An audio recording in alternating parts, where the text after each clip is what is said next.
एक तरफ जहां इजरायली सेना लेबनान में सीमित ऑपरेशन के तहत घुस चुकी है, वहीं दूसरी तरफ इजरायल के ऊपर ईरान के हमले का खतरा मंडरा रहा था। और तो और इजरायल की सुरक्षा के लिए अमेरिका ने मिडिल ईस्ट में अतिरिक्त फोर्स भी तैनात कर दी है।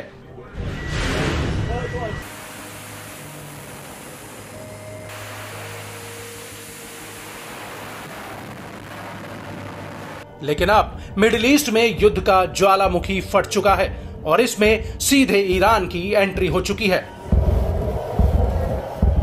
दरअसल ईरान ने इजरायल के ऊपर 400 से ज्यादा मिसाइलें दागी हैं। इसकी वजह से पूरे इजरायल में हवाई हमलों के सायरन बजने लगे।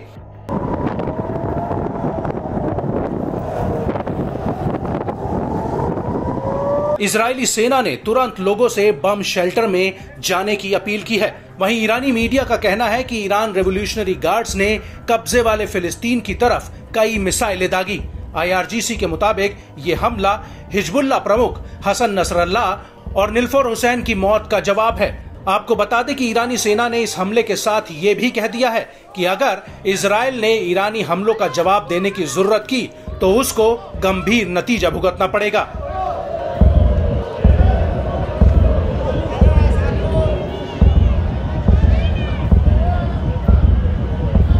वहीं इजरायली मीडिया ने कहा कि ईरान की तरफ से करीब 300 रॉकेट दागे गए।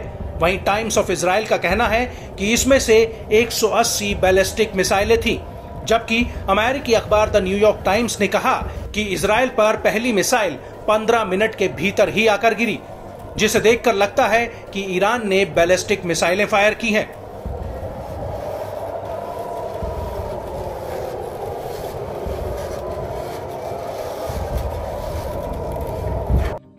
במהלך ההגנה ביצענו לא מעט יירוטים.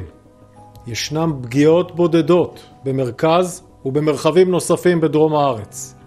בשלב זה אנחנו עדיין מעריכים את המצב, אנחנו לא מכירים נפגעים, וזאת הודות להתנהלות האחראית שלכם. בנוסף אנחנו מבקשים לא לתת מידע לאויב ולא להעביר מיקומים ותיעודים ממרחבים בהם ישנן פגיעות. אנחנו נמצאים במוכנות גבוהה בהגנה ובהתקפה. אנחנו נגן על אזרחי מדינת ישראל. יהיו לירי הזה השלכות. יש לנו תוכניות, אנחנו נפעל במקום ובזמן שנחליט.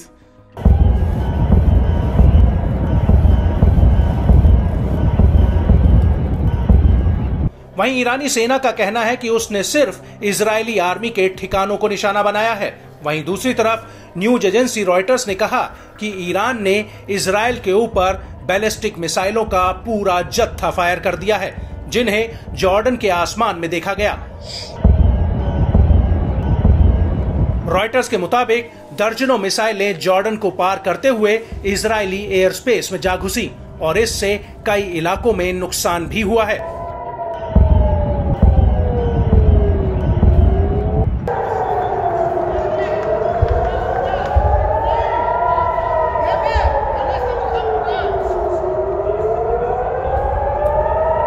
हालांकि इजरायल के एयर डिफेंस सिस्टम ने इनमें से कई मिसाइलों को हवा में ही मार गिराया, लेकिन कुछ मिसाइलों को जमीन पर फटते हुए भी देखा जा रहा है। हालांकि इजरायली सेना ने ईरानी हमलों पर बहुत बड़ा बयान दिया है। IDF का कहना है कि ईरान को इस हमले की सजा भुगतनी होगी और इस सब के बीच अमेरिका ने ईरान से दो टूक कह दिया है कि वो इजरायल के साथ खड़ा है। दरअसल अमेरिकी राष्ट्रपति जो बाइडेन ने मिडिल ईस्ट में अमेरिकी फौज को इजरायल की मदद के लिए तैयार रहने का ऑर्डर जारी किया है।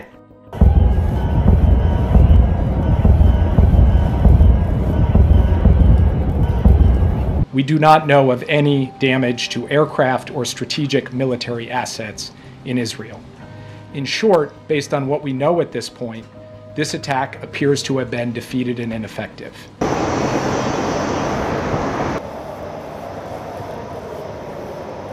लेकिन इस सब के बीच बड़ी बात यह है कि इन हमलों में इजरायल को कितना नुकसान हुआ है, इसकी अभी तक कोई पुख्ता जानकारी सामने नहीं आई है।